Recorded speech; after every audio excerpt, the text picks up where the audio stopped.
Hi everyone, welcome to CS 188, section 12, and today we'll be going over solutions and we'll be going over deep learning, specifically neural network representations. So here on the first page, we're given a number of functions and they're named A through H. And what we're going to try to do is for different neural networks, we're going to see which of these functions can they represent. So we can see here we have some lines and then some bends and one's a log. Okay, so keep this sheet out. I'm not going to refer back to it, but just assume that you're looking at it. Okay, so number one. So all of them will be the same, but we'll start out reading through this one. So we have a neural net and our input is X right here. And we have a weight W and we have an output O. And note that everything is just going to be scalars, so X is just a scalar. Now they want to say what options can what can the neural net represent? So first, we did this before in the last time, is we can write the neural network as a function. So we can say that the output equals, well, it's W times the input. Okay, so first, what are the unknowns? So we get to choose the weight W. X is given to us, and then O is a result. So this is a pretty simple equation. What is it? Well, it's any line that goes through the origin, because the y-intercept is 0. So anything that I'm drawing is valid. So now if we go back to our functions, we can see that the only function that's a line that goes through the origin is A. And if we look at it, we can see that it has a slope of 2, so that means the weight will be 2. None of the other functions, this neural network can't represent any of the other functions. Okay, so now in the second one, it's the same thing, but there's a bias. So what's our equation? It's O equals Wx plus B. So up here, this was linear. And here, this is affine, which is linear plus it doesn't have to go through the origin. So this means that we can represent any function like this. So we can represent lines through the origins or even lines that don't go through the origin. Anything like that. So now we look at our sheet, which ones are affine? Well, linear is more specific than affine, so we can still do A. And we can also do B. And that's it. None of the others are affine. So for the first one, it's saying W equals 2 and the bias equals 0. And for the second one, the slope of the line is 4 and the y-intercept is -5.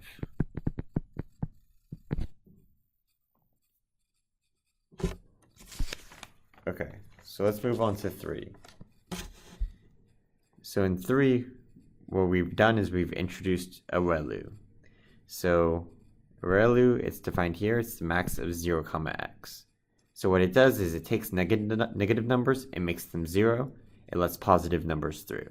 So for example, if I have a 2 and I pass it through a ReLU, it still outputs a 2, but if I input a -1 and I pass it through a ReLU, it'll output a 0. Okay, so let's write this function. So what is O? So first, the first block is affine. So we did this before. So it's Wx plus B. And we put it through ReLU, so it's max of 0, comma Wx plus B. So what is this doing? It's taking an affine, and then it makes all negative parts equals 0. So let's go. So what does this mean? That means also something to check is there'll be no values less than 0. So that means any of the functions a through h that are negative, we cannot represent. So that automatically crosses off, let's see, crosses off E. So we cannot do E. And it also crosses off G, also crosses off H. And it also crosses off A and B. So we're left with C, D, and F. So what this is going to do is it's taking a line, and so let's say something like this, and then when it applies the ReLU, it creates a bend. So then what has these shapes? Well, C and D have these shapes, so we can represent these. Now what about F? Well, F has 2 kinks, so we're not going to be able to represent it. So we have 1 ReLU, so therefore we won't be able to do F. Okay, so now for C, what is the equation going to be? So if we look at it, our slope is 2, and our y-intercept is -5, and then it squishes it to 0 with the ReLU, so that works. And for the other one, we have a negative slope,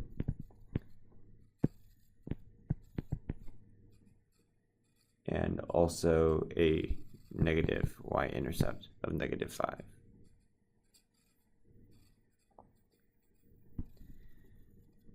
Okay, so now let's move on to 4. So in 4, what we have is we have an affine into an affine. So what we can do is we can write this out. So we can say that O equals, so first we have W1x plus B1, and then we take that, multiply by W2 plus B2. We can expand this, W2 W1x plus W2 B1 plus B2. And what does this look like? Well, this looks like mx plus b, which is affine. That means we can only represent affine functions, which, as we did before, was only a and b. So this is kind of interesting. We've taken an affine and we've put 2 of them together, and we can't represent any more functions. So this shows that the depth of the network, you get power from that when you have nonlinearities. So you need something like a ReLU in order to be able to represent these complex functions. Just combining a bunch of affine won't allow you to learn complicated functions. Okay, so looking at this, we can actually just do the exact same as we did for the affine example in number 2. So we would do W1 equals 2, and then B1 equals 0, W2 equals 1, so we're just gonna let it pass through the second one and have no effect, and B2 equals 0. For the second one, we'll do W1 equals 4, B1 equals -5, and we'll let it just pass through the second one.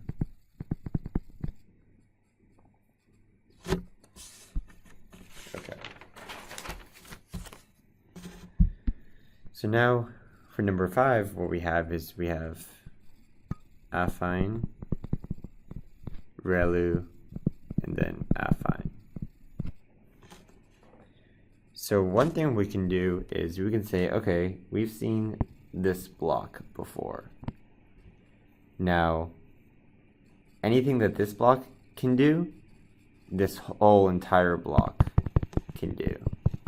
And this is because we can always set W2 equals 1 and B2 equals 0, and that'll just let the output pass through. So let's go back and look at, let's see, It was number 3. So we'll be able to do anything that number 3 was able to do, which was C and D. So we know that right off the bat. Now, are there any others we can represent? So the output of the affine is going to be something, the affine into the ReLU is going to be something bent. So it might be something like this, or maybe it's something like this, something of that shape. Now what does the affine do? So then it'll shift and scale. So I might shift it up or down and then make the line steeper or flatter. So automatically we know we won't be able to do lines. There's no way that we're going to get a full straight line from this. We also know we won't be able to get a curve like the log. And we know we won't be able to get H because we're not going to introduce any new segments. So we're left with E and F. So if we look at F, we're taking this bent shape and we're just shifting and scaling it. But F has kind of 3 parts to it. It has 1, 2, and 3. And the affine won't give us a new segment. So that means F is not possible. So now let's look at E. So E will work.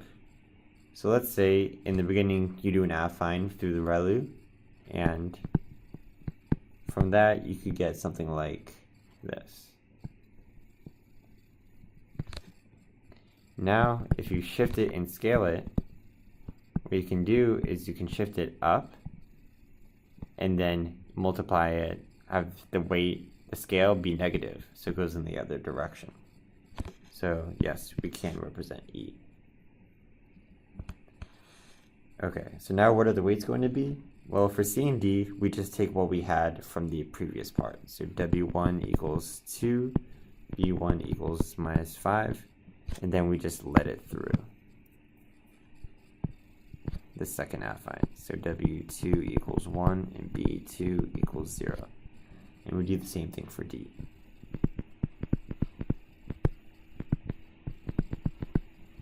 And we let it through.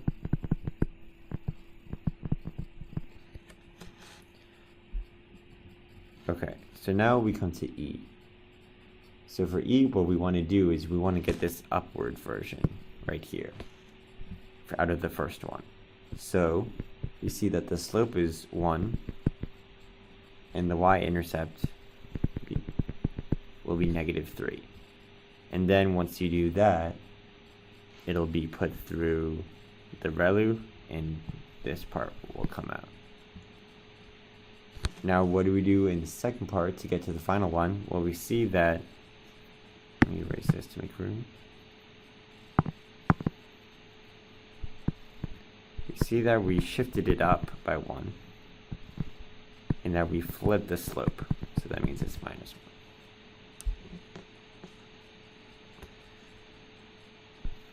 1. Okay, so let's move on to 6. So in 6, what we have is we have affine, ReLU, and then affine. So first, let's just start by crossing out some of them. So we can see is that we're doing affine and ReLU, and the ReLUs can create kinks. But they're not going to, there's no way that we're actually going to be able to get straight line segments from this, because we're composing these, and all of them just make kinks. So we take an affine, then we make a kink. And then maybe we'll scale and shift that to maybe something like that, and then maybe we'll make a kink. But we won't ever be able to get a straight line out of this. So we can't do 1, and we can't do 2. We have affine and ReLUs, so we won't be able to do log, which is G. And we also won't be able to do H because something of this shape, well, the affines, so the affine ReLU, so we do affine, and then it becomes through the ReLU, looks something like that. we won't be able to get this extra segment out of it, because what we want in H is this. But there's no way that we're going to get this, because from here on we're just shifting and scaling.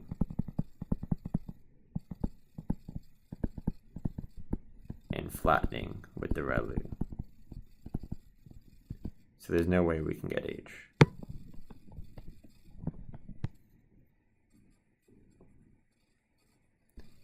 Okay, so now we have C, D, E, and F. So we see that this part right here is, well, actually I can even extend it.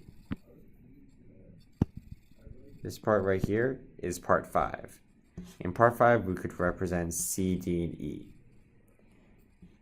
So then what we could do is, well,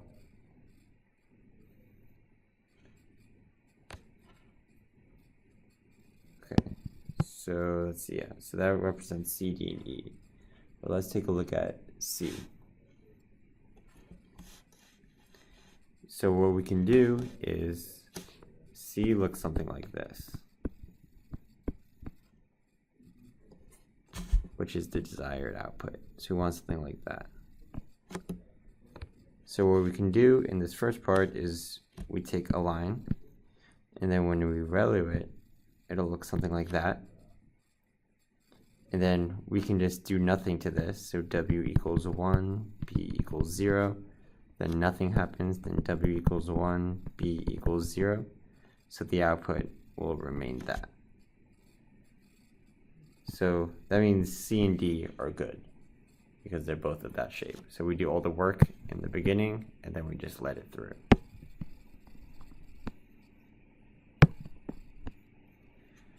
Okay, so now let's take a look at E. So for E, we were able to do that in the previous one, but we might run into issues for E now, because at E, we were at this point, and then we had some negatives, which just ReLU would squash.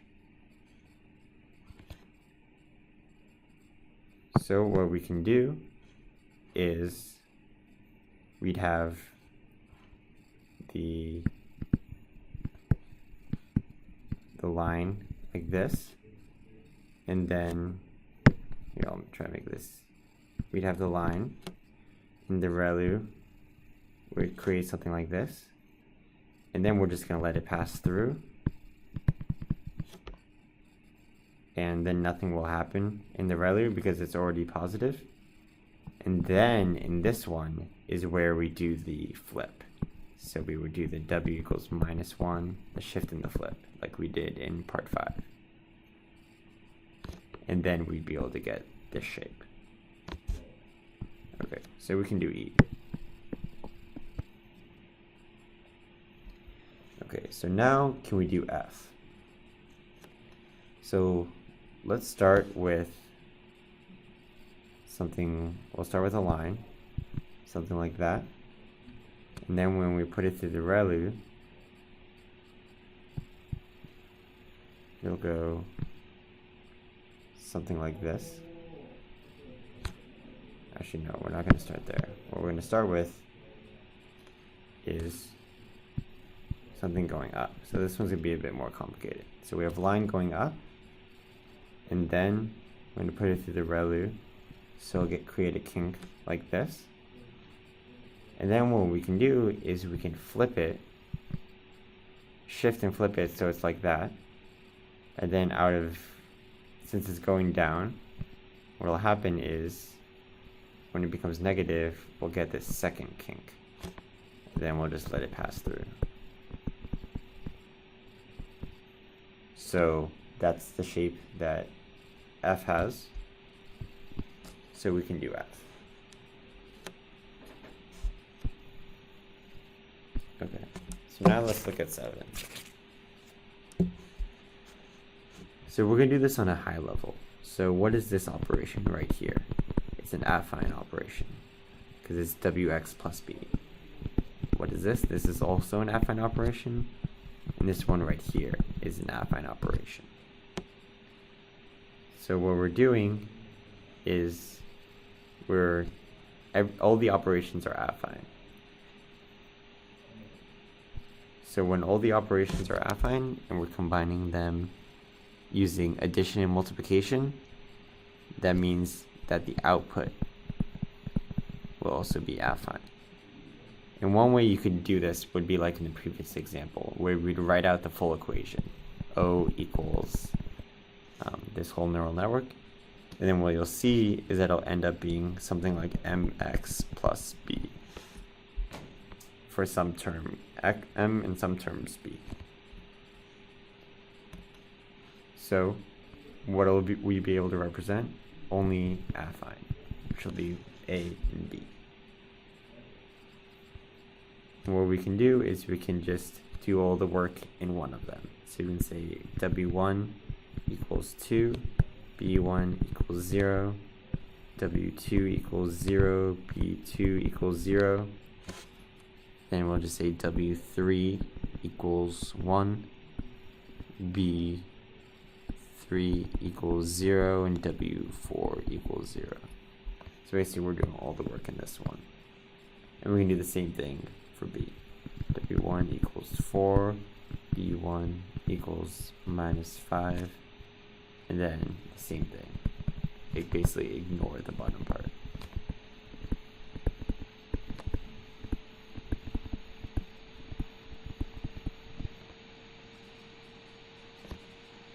Okay.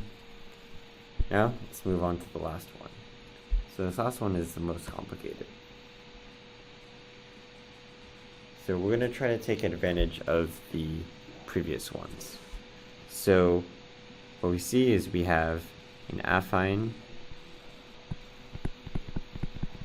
into a ReLU, and then another affine into a ReLU, and then we're summing them while doing another affine transformation to get the output. So first we can try seeing, are there anything that just the top could do? So this one just by itself.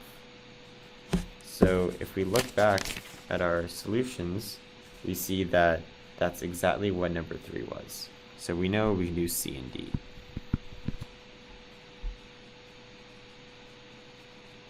Okay. Now, where we can actually look further is that, erase this, is now let's consider the subblock of this. So what is this? This is affine, ReLU, and then another affine. And we can ignore the bottom by setting W4 equal to 0. So where did we see affine, ReLU, affine? So we saw that in number 5. And in number 5, we could also do E.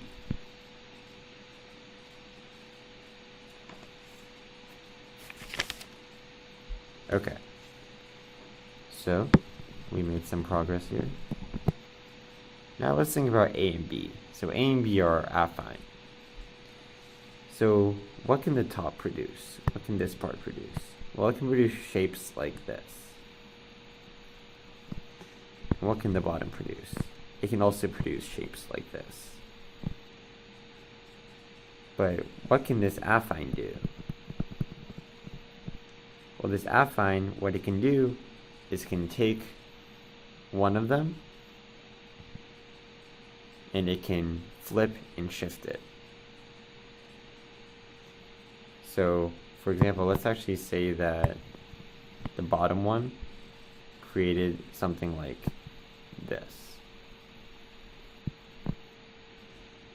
So what we could do is we can keep the top one the same, and we can take the bottom one and flip it. So instead of going to the up direction, what we'll have it do is we'll have it go down. So we have up plus something that goes down. And what does that equal? That can give us a straight line. So this means that we can do A and we can do B.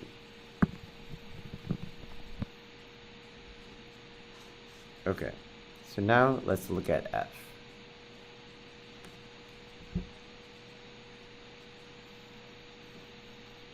So this one's a little different from before. So what we know we can do is we can get something that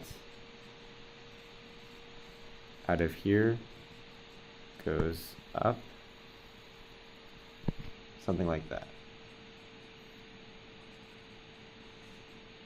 And what we can do up here is that we know we can get something that also goes horizontally, but a bit further, and then it goes up. Now we're going to go through the affine, and we're going to change the slopes. So what we can do is, on the bottom one, we can flip and shift it. So we can shift it up, and then have it have a negative slope. And what we can do for the second one, for the top one, is leave it the same. So it'll go horizontal, and then it'll go up. So now, when we add these two together, what do we get? So it goes horizontally, and then it goes down, and then if these have the same slope,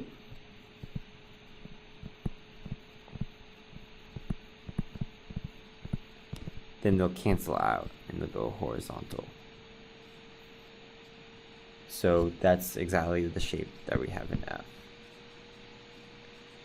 Now G is a curve, log x, and this is only affine plus ReLU, so ReLU just flattens things out. So we cannot do this. Now let's look at H. So in H, what we can have is we can have something that looks like this